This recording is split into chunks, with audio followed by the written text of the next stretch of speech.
Hey, Anthony, so you've played your first two games of the season at the Watsco Center in front of an empty crowd, which is something that, in your freshman year, you never would have seen coming. What's the experience been like with no fans in attendance? Um, I actually feel more comfortable. I get a little nervous before my games, but like just seeing like just my teammates there and my coaches are there, it's actually a little bit more comfortable. It is foreign though. I do like to see some fans. I'd like to see some familiar faces out there like that I saw last year. But hopefully, as the season goes on and we get this situation, the Corona situation under control, we can have more people in the stands. Go to Michelle Kaufman from the Miami Herald. Michelle.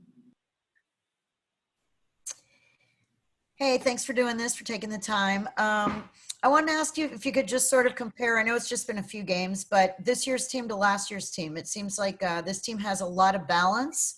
Yeah. You have, it seems like it's obviously a deeper team, more balanced scoring, and Matt Cross has really come on as a freshman. Can you talk about him and also just in general the balance and how this team is different from last year's team? Yeah, Matt's great for us. He comes in with a lot of energy and he comes in with a lot of confidence as well. So seeing him thrive for these past couple games and these past couple practices as a freshman I'm really happy to see that. And for the team, just yeah, we're a lot more deep. We're bringing in a lot of new faces like Nas, of course, Matt, Earl, who is unfortunately injured, but he's getting better every day. So just having them in the gym with us every day just brings a different type of energy and a different type of light to the team. So we feel a lot more confident coming into this year. Go to Wyatt Copeland from the Miami Hurricane. Wyatt.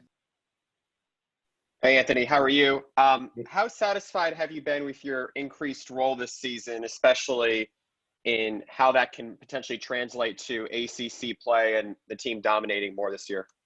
Yeah, just coming into this year, I just had a different mindset. Like, I need to step up. Of course, with Sam going down, I need to step up. Matt needs to step up just in that position. So, yeah, I feel good. I feel confident going into this year, this conference play, playing tougher opponents. So, hopefully, I could continue to contribute at a high level.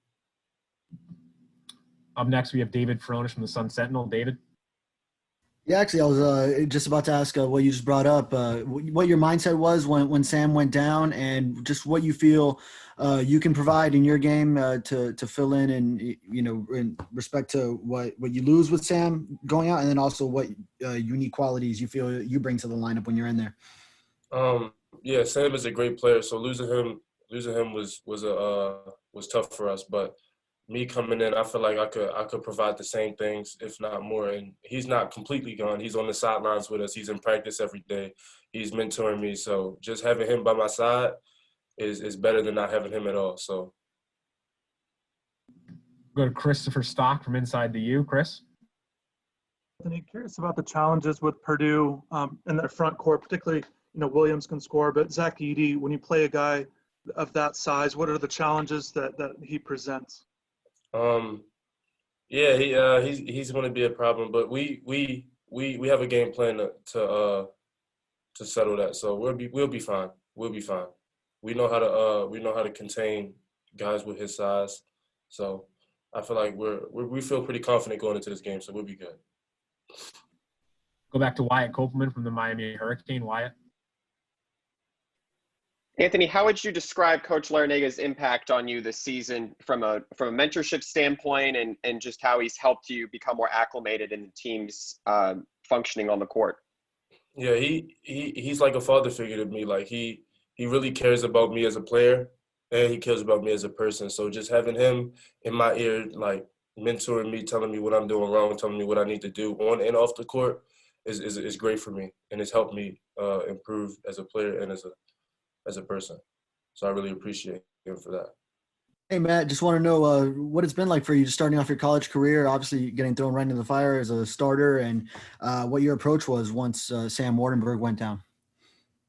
Yeah, I mean, Sam was definitely a huge part of the team, and he was kind of the guy, and still is, showing me a lot of what the coaches like to see and what to do and what to expect, especially coming along with going against harder teams soon.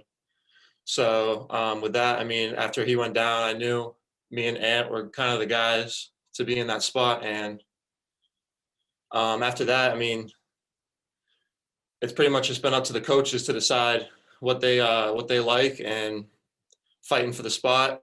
And not really, because Ant's been kind of playing the 3 too for us. So I mean, he's a very versatile player. So honestly, it's just been moving a lot of pieces around and trying to fill that spot after Sam got hurt. Go to Michelle Kaufman from the Miami Herald. Michelle.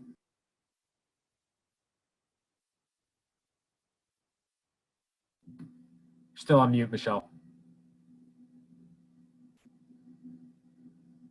Okay, sorry about that. Welcome to Miami, first of all. We'll get to meet you in person at some point.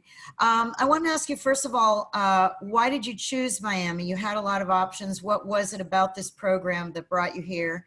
And then the transition to, piggybacking on the last question, but jumping in and having to be a starter from the very beginning as a freshman, that's usually a huge transition for a player from high school to college. What's the transition been like for you? What's been the biggest difference from what you faced in high school versus what you're doing now? And just how would you assess your own play? Thank you. Yeah, so I would say, answering the first question, I chose here just because I tend to gravitate and get along with older coaches on the other side than the younger side more often. And I just liked Coach L's values and what he stood for. And between Coach Caputo and him, they were very consistent and showing me that they really wanted me and respected my game.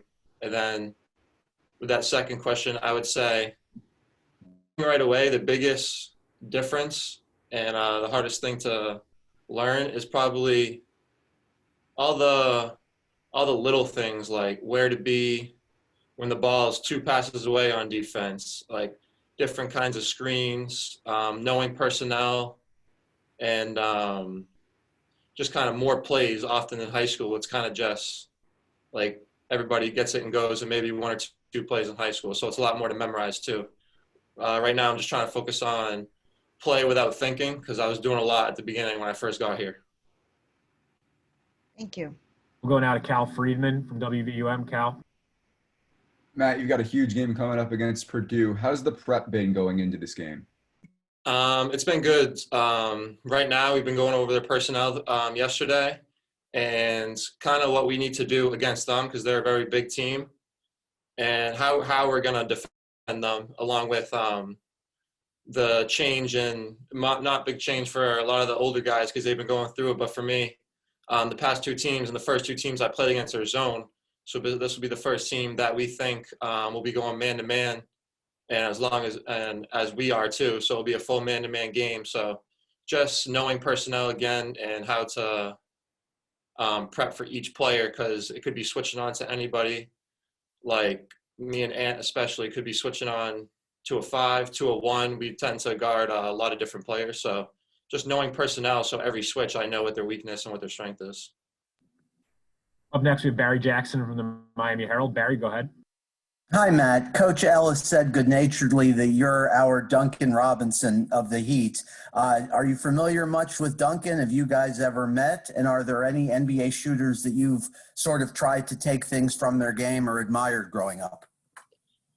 Yeah, so I've never spoken to or don't know Duncan Robinson at all, but Coach Caputo and Coach L definitely showed me a lot of videos and a lot of stuff that he works on with the Heat, along with something that he experienced at Michigan that they noticed I was doing and I still do that I'm trying to get rid of, is just getting out of my own head, because when I miss a couple shots in a row, like they talk about the coaches here talk about the numbers. If I miss 2 in a row, don't worry about it. The numbers say that I should make the next 3 or 4. So just always taking the good shots and the open shots, and don't worry about the miss or make. Just always keep shooting my shot, which is my job here. Up next, we have Chris Stock from Inside the U. Chris, go ahead. Yeah, Matt. Curious about Brewster Academy, the competitive environment there, what that was like for you. Did that help you prepare for this? And then also your relationship with Earl Timberlake, what's that been like? Yeah, so I would say, and yes and no with Brewster, just because it's high school, so it's definitely different. But I would say yes, because it's more talented, I'd say, than most regular high schools. And it's a prep school too, which I'd say the difference between a prep school and regular high schools is more similar to college style play. And there's older kids you're playing against that that are doing like reclasses or a prep year, so that should already be in college. So with the physicality too, you adapt quicker. And then I would say with Earl, we have a very good relationship, especially because a lot of the older kids live off campus or whatever it is. And me and Earl, our rooms are right next to each other in the dorm. So, I mean, we talk a lot. We have every class together but one. So we're definitely close off the court and on the court. I mean, we're playing pretty well together when he was playing, but after he got hurt, I mean, it doesn't really change how much we talk because we still talk a lot off the court too. So I'd say we have a good relationship. Now we have Wyatt Copeland from the Miami Hurricane. Wyatt, go ahead. Matt, it seems like you've settled in quite well with the non-conference matchups. How do you look to translate that productivity into ACC play, especially with the team's added depth this year? Yeah, I would say keep just finding the open shots and the best shot. Don't force anything. Just from watching a lot of games, a lot of teams that shouldn't be losing to teams that or shouldn't be as close as it should. I see a lot of freshmen tend to prove themselves by taking maybe 4 shots or stuff like that. So I think whether I get 10 or whether I get 0, just finding the open play, whether it's me or not, and spacing the floor so my guys can get to the hoop and trusting that they'll make the best plays. So pretty much just staying within myself, I think the game will come to me. Any more questions for Matt? Okay, thanks for your time, Matt. We'll have Coach Larinaga up shortly.